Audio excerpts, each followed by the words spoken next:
Hello, beautiful, amazing, fantastic world, and you, wonderful, a wonderful individual.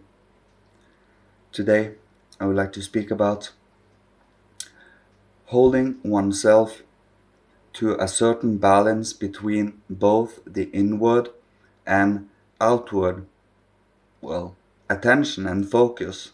You can, of course, be conscious of them both at the same time, in a sense, but that requires a little practice and a little use of our imagination and skills of visualization, holding our thoughts and inner world alive and stimulated and creative. For in the creative, you need both freedom and, well, sacrifice in a sense. For when you create, you both give in sacrifice and you are also doing it because you love doing it in freedom. So you have a certain win-win situation on your hand. But to be able to hold one's own inner world alive and, well, constantly take in and absorb knowledge and bring your understanding a deeper sense of, well,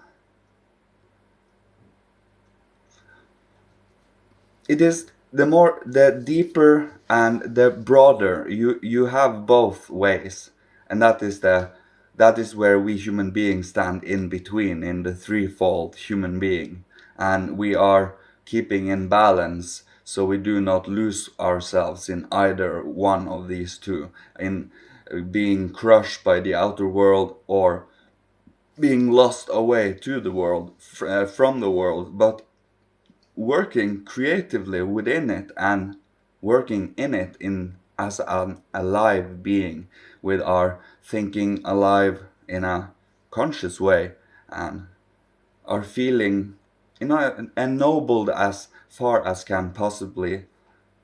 we can possibly go in this incarnation.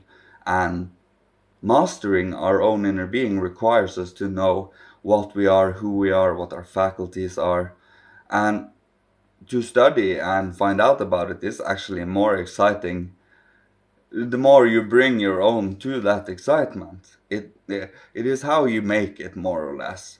Why should learning about oneself, the world, and the cosmos, and another individual and other personalities and people be boring and dry and mechanical, when it truly is a, a sincerely a sincere gift, and you just feel warm in the soul because you know there is so much to explore and so much to find out about, and you become alive inwardly, and you get a feeling and a sense of gratitude for breathing, for having these inner abilities for free thinking, and for being able to survey clairvoyantly and enlivening truly our perception too, with our thinking and with our feelings, when we do truly perceive with our senses in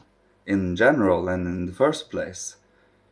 But we master ourselves by first knowing what we have as faculties and as, well, qualities as human beings, and by finding out about it, which you will have to do for yourself. I do not give you all the answers, because I am a person that say you should find out for yourself.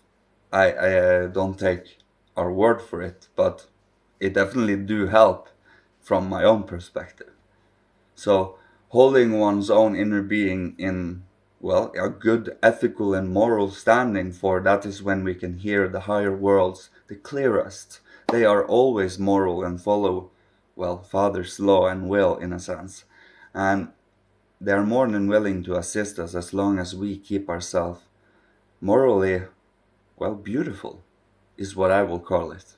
Morally and ethically beautiful, without becoming insufferable and a pest or a pragmatic, dogmatic, but truly having a certain, well, aliveness to it that doesn't impede and or make us obsessed with any specific thing, but truly having the ability to shift from one subject to another, or from one object to another based on the circumstance and situation. Because to strengthen one's will, to be able to direct one's own consciousness and, well, attention to where you wish to have it, is a strength in these days. For being distracted by everything is kind of a forte of humanity lately.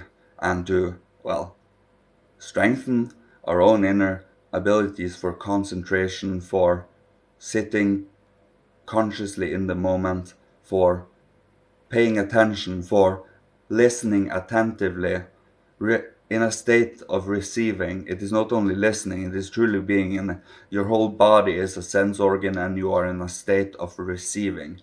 And that includes thoughts and knowledge and feelings too, of, well, any type of things you might direct your gaze towards, your inner gaze or outer gaze. It does invoke feelings and thoughts about it, but we also have a creative ability to be able to bring the outer perception of the physical alive inwardly, in a sense.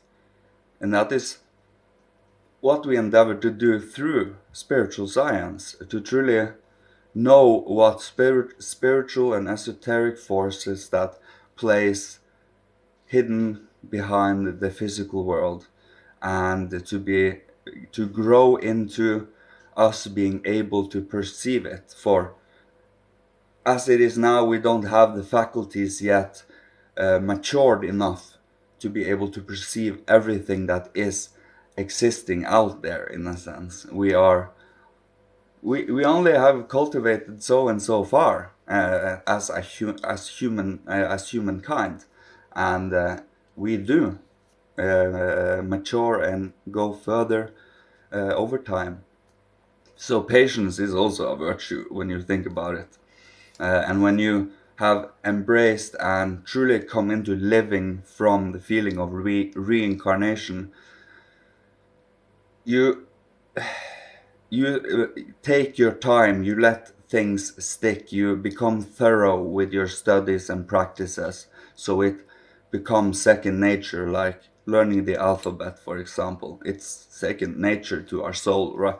After you have learned it, after you have it memorized and learned in your being. And it's the same with a lot of our own inner faculties in general. It requires practice, it requires inner discipline, and both silence and calmness through meditation, through focus, through, well, practice. And that is how we do become acquainted with our own inner being, and also with others. But we do have a responsibility always when we do have this type of knowledge, and that is to always have a moral sense, and gentle kindness goes a long way here.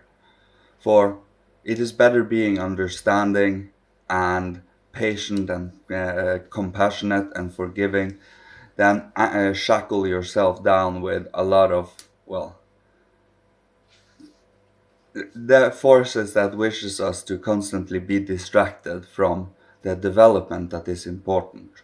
For the more of us that awaken and develop and grow, the more we all work towards something good, something that every human being in the future will truly enjoy the fruits of. So, I think I will leave you with this today.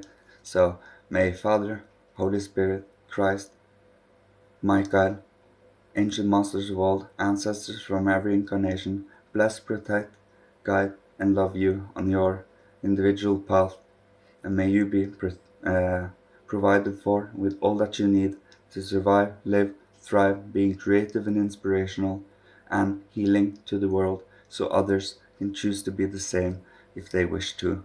And hold yourself strong to, being alive, soft, and also awake every day, and being grateful, sending prayers of gratitude to Father and to our Redeemer, for example. That is what I do, at least, and it awakens me and holds me strong and vibrant every day, and it just brings a little light in the everyday, you know. And it is what we do for our own inner being, you know. Or you can wait for something from the outside to brighten that up. It is up to you. And well, I pray for your successes and benevolent endeavors anyways. So love you, thank you so much, see you, goodbye.